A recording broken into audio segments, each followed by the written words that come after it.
बिस्मिल्लाहिर्रहमानिर्रहीम। नाज़रीन अस्सलाम वालेकुम। आप देख रहे हैं साबिर शाकुर को यूट्यूब चैनल पे। आज है जनाब 17 जुलाई साल 2020 और दिन है आज जुमअतुल मुबारक का।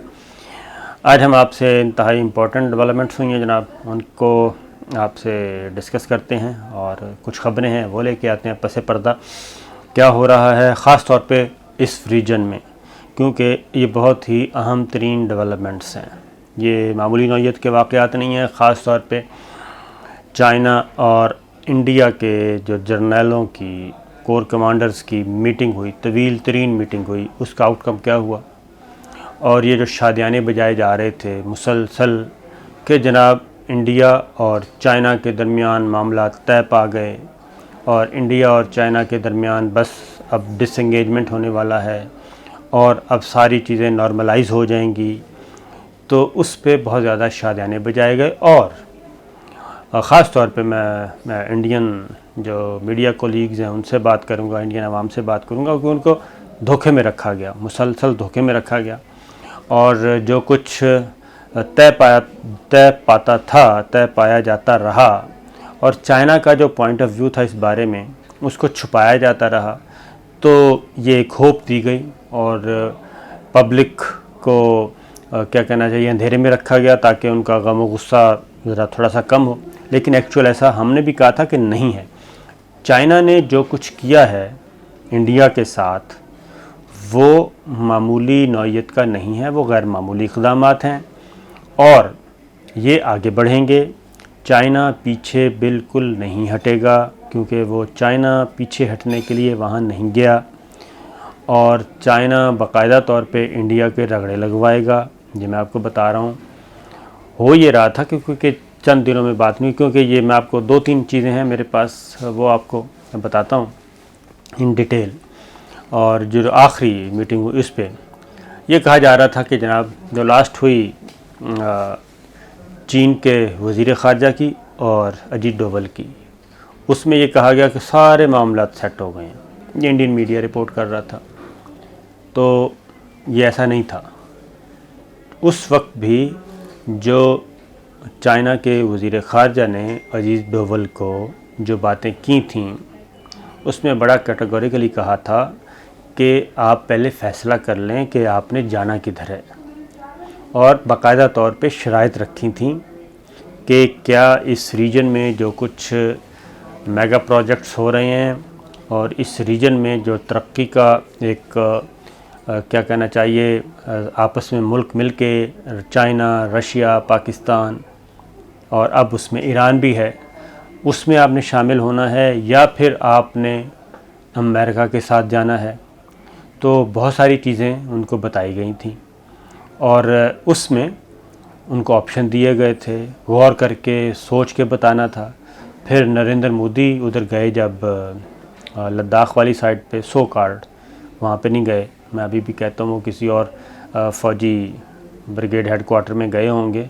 वो लाइन ऑफ एक्चुअल कंट्रोल से कोसों दूर रहे और मीडिया ने बताया भी, अपोजिशन ने बताया, मीडिया ने क्या, अपोजिशन ने बताया कि ये 270 किलोमीटर दूर थे। तो ये सारी चीज़ें उस वक्त थीं। तो कल इसी दौरान ईरान का हो गया। अब जब ईरान के साथ चाइना का हो गया और ईरान ने ये कह दिया कि सी पैक जो चाइना पाकिस्तान इक़्तिसादी राहदारी है, कॉरिडोर है, इकनॉमिक कॉरिडोर, अब वो ईरान, पाकिस्तान और चाइना तीनों का है और 25 साल का जो एग्रीमेंट हो गया उसके बाद तो फिर तो पलड़ा भारी हो गया चाइना का मज़ीद। अब हुआ क्या कि सबसे पहले तो मैं आपसे शेयर कर लूँ कि चाइना ने जी टोटल मुकम्मल तौर पे रिफ्यूज़ कर दिया है और कि वो पेंगुइन झील जो है, पेंगुइन टिसो झील जिसे कहते हैं, उससे पीछे नहीं हटेगा। गलवान वैली जो है वो पीछे नहीं हटेगा और फिंगर 4 जो है पॉइंट जो गश्त करने का, यानी कि लाइन ऑफ एक्चुअल कंट्रोल जो है, वो अपनी पसंद की जो लाइन ऑफ एक्चुअल कंट्रोल है, चाइना ने जो ऑक्यूपाई किया है इलाका, वो उससे पीछे नहीं हटेगा। और एक ख़ास जहाँ पे पहले माजी में ये डेवलपमेंट से पहले चाइना ने जो इलाके ऑक्यूपाई किए हैं, सादा ज़ुबान में बता रहा हूँ, उस बाउंड्री पे गलवान में और पेंगुइंग टिशू जो पेंगुइंग लीक कहते हैं उस वहाँ पे वो इलाके वापस नहीं करेगा। और जहाँ पे युद्ध हुआ था, जहाँ पे इंडियन आर्मी के कमांडोज़ और अफसर मारे गए थे आज से 1 महीना पहले, वो इलाके वापस नहीं किए जाएंगे, क्योंकि असल स्ट्रेटेजिक पोस्टें जो काबू की हैं चाइना ने, वो उन्होंने टोटल तौर पे रिफ्यूज़ कर दिया है। और इसमें कोर कमांडर्स की जो मीटिंग है ये कई घंटे तक जारी रही, कई घंटे तक, और उसमें ये तजावीज़ लेके गए। और इस दौरान जब ज़ाहिर है जब इस दफ़ा इंडिया गया तो उसको ये भी मालूम हो गया कि ईरान से भी इंडिया को निकलवा दिया गया है। और वो किसने निकलवाया है? वो चाइना ने निकलवाया है। और वो पाकिस्तान, ज़ाहिर है अगला स्टेज, अगला जो है वो पाकिस्तान है। चाइना और पाकिस्तान दोनों अलाए हैं।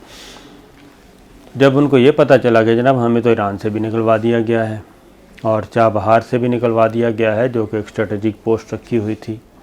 अब जब वहाँ से भी इंडिया निकल गया तो अब ये जब मुज़ाकरात करने गए हैं तो ज़ाहिर है फिर थोड़ा सा बारगेनिंग, उन्होंने कहा कि जनाब अब थोड़ा सा सख्त हुआ जाए। इंडिया का ये था, अजीत डोभाल का भी, और पीछे से वो भी आ गए, अमेरिकन भी इनके साथ आ गए हैं, बैठ के हैं, क्योंकि उनके पास भी अब कोई ऑप्शन नहीं है और इंडिया के पास भी अब कोई ऑप्शन नहीं है। इंडिया के पास अब सिर्फ यही ऑप्शन है कि या तो चाइना, रशिया, पाकिस्तान, ईरान इनके साथ बैठे, और इस ब्लॉक में अगला जो होगा वो अफ़गानिस्तान भी इसमें शामिल होगा। और अगर नहीं बैठना, इनके साथ नहीं आना, तो फिर एक ही ऑप्शन है, वो अमेरिका है। और जब आप अमेरिका के ब्लॉक में चले जाएंगे तो फिर यहाँ से इनको कुछ नहीं मिलना। तो क्योंकि जो एक बेस थी ईरान, सेकंड ऑप्शन जो ऑलरेडी थी, तो वो बेस तो ख़त्म हो गई इंडिया की, वहाँ से तो उसको धक्के दे के निकाल दिया गया और उनकी कोई हैसियत नहीं रही। इसलिए जनाब ये जो टॉक्स हुई उसके बाद हुआ ये है कि यहाँ से जवाब मिल गया। मैं पहले भी आपको कहता रहा था कि वो इन्फॉर्मेशन की बुनियाद पे था, क्योंकि बीजिंग से जो इतलात आ रही थी और हमारे अपने यहाँ से जो सोर्सेज हैं वो इतला दे रहे थे, वो ये कह रहे थे कि ये इंडिया अब भूल जाए, जहन से निकाल दे कि चाइना अब पीछे हटेगा। उसकी रीज़न ये है कि ये सारा अगेन मैं बता रहा हूँ कि पिछले साल 5 अगस्त को जो कुछ इंडिया ने किया, 370 ख़त्म किया, 35 ख़त्म किया, और कश्मीर के मामले में एक अपना यकतरफ़ा तौर पे फ़ैसला अनाउंस कर दिया और हिस्से बखरे करके अपने जो न्यू दिल्ली है बराह रास्त उसका कंट्रोल हासिल कर लिया। तो उसके बाद से चाइना का मूड बिल्कुल यकसर तब्दील हो गया। और जब अगला प्लान था कि सीपैक को हिट करना है, शाहराह कराक्रम को हिट करना है, गिलगित बल्तिस्तान को डिस्टेबल करना है, जब ये सारी चीज़ें सामने आ गईं तो उसके बाद अब कोई गुंजाइश नहीं है कि वहाँ से ये पीछे होंगे, एक मुज़ाकरात हों या 10 हों। उसकी रीज़न है कि चाइना ने हर दफ़ा चाइना एक मुतबादल दे देता है जी ऑप्शंस, और डिमांड नोट दे देता है कि ये काम है आप करने वाले, ज़रा वापस जाके दोबारा सोचें। अब जनाब ये जो मुज़ाकरात हुए इसमें ज़ीरो इम्प्रूवमेंट, और उन्होंने बता दिया कि जहाँ तक हम पहुँच चुके हैं वहाँ से पीछे नहीं हटेंगे, यही अब लाइन ऑफ एक्चुअल कंट्रोल है। अब आपको फिंगर 4 से आगे गश्त नहीं करना होगा।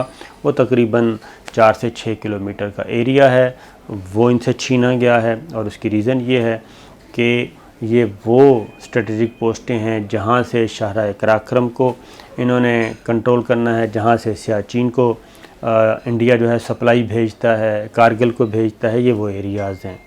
तो लिहाजा वो एरिया चाइना ने उस वो कहते हैं शाहराग जो है मेन सप्लाई लाइन, वहाँ पे वो बैठ गए हैं जाके।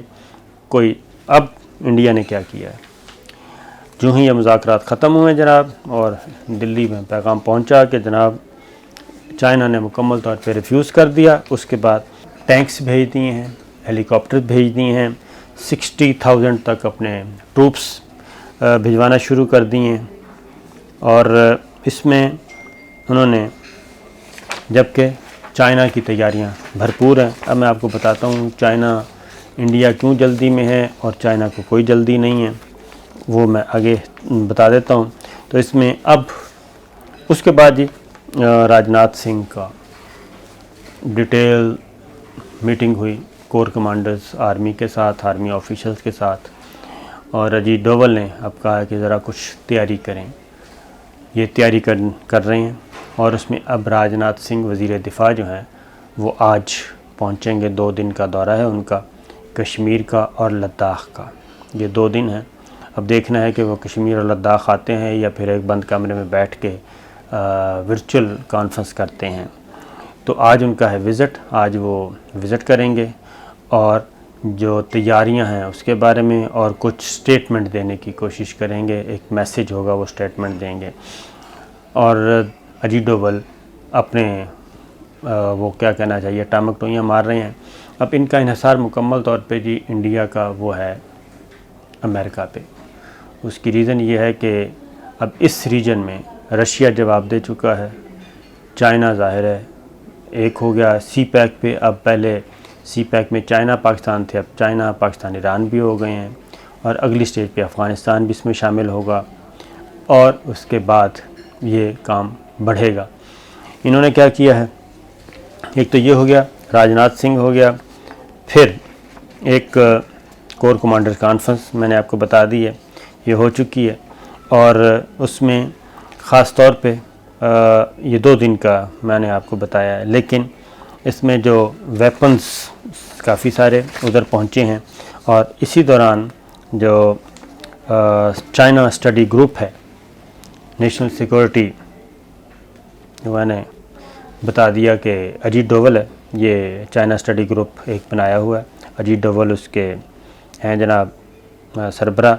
उन्होंने ये सारी चीज़ों को 15 घंटे की ये मीटिंग हुई है और इसमें ये सारा ज़ेर बहस आए हैं मामलात। और अब ये एक इंडिया जो है वो क्या करेगा, उसमें ये करेगा जी कि इसमें जो चाइना स्टडी ग्रुप है इसमें कैबिनेट सेक्रेटरी हैं जी इंडिया के, और होम सेक्रेटरी हैं, एक्सटर्नल अफेयर्स के सेक्रेटरी हैं, डिफेंस के सेक्रेटरी हैं, और इसमें इंडियन आर्मी के नुमाइंदे मौजूद हैं, Indian air force, Indian navy, ये सारे मौजूद, ये सारे इसके मेंबर हैं। इसमें अब ये सारी चीज़ों को रिव्यू किया गया है और इसमें अब अगला जो है वो स्ट्रेटजी बना रहे हैं। अब अगली बात मैं आपको बता दूं कि ये चल रहा है जी जुलाई चल रहा है और सितंबर अक्टूबर, जी हाँ, सितंबर के बाद अक्टूबर से जो लद्दाख, गलवान और पेंगोंग लेक है, यहाँ पे जो दर्जा हरारत है वो ऐसा हो जाएगा कि वहाँ पे फिर कोई ठहर नहीं सकेगा। चाइना अपने तमाम तैयारियां मुकम्मल कर चुका है। वो उस वेदर के मुताबिक, क्योंकि कई दर्जे माइनस तक चला जाता है, वो अपने तमाम इंतज़ाम कर चुका है, बंकर्स बना चुका है और उसके बाद लिबास विबास जो हर चीज़ें वो रेडी है, उसको कोई इशू नहीं है। जबकि इंडिया की तैयारी उस तरह की नहीं है। अब इंडिया की कोशिश ये होगी, और इससे पीछे अमेरिका ज़ाहिर है, इनकी कोशिश ये होगी कि ये एक बहुत जल्द वहाँ पे कोई ना कोई हल्ला गुल्ला शुरू हो जाए और अगस्त में ही कोई ना कोई कार्रवाई डाली जाए। अगस्त से पहले यहाँ पे मामलात ख़राब किए जाएं, अटैक किया जाए, हमला किया जाए। और इसमें अब देखना ये है कि इंडिया किस हद तक तैयार है। अभी तक दूसरी जानिब एक और डेवलपमेंट हुई है, वो भी मैं बता दूं कि चाइना जो है वो पीछे हटने के लिए जी तैयार नहीं है और वो एक पैरेलल वो अमेरिकी सफारतकार जो हैं वो चीन से उन्होंने वापस बुला ली हैं, तकरीबन 100 के करीब हैं। और दूसरा ये कि हांगकांग वाले इशू पे बीजिंग ने अमेरिका के सफ़ीर को तलब किया है और उसकी ज़रा तबीयत साफ़ की है कि जनाब हांगकांग के मामले में अमेरिका बाज रहे, वरना चाइना किसी भी हद तक जाएगा और अपनी जो सॉवरेंटी है उसको कंप्रोमाइज़ नहीं करेगा। तो ये हैं जनाब चीज़ें।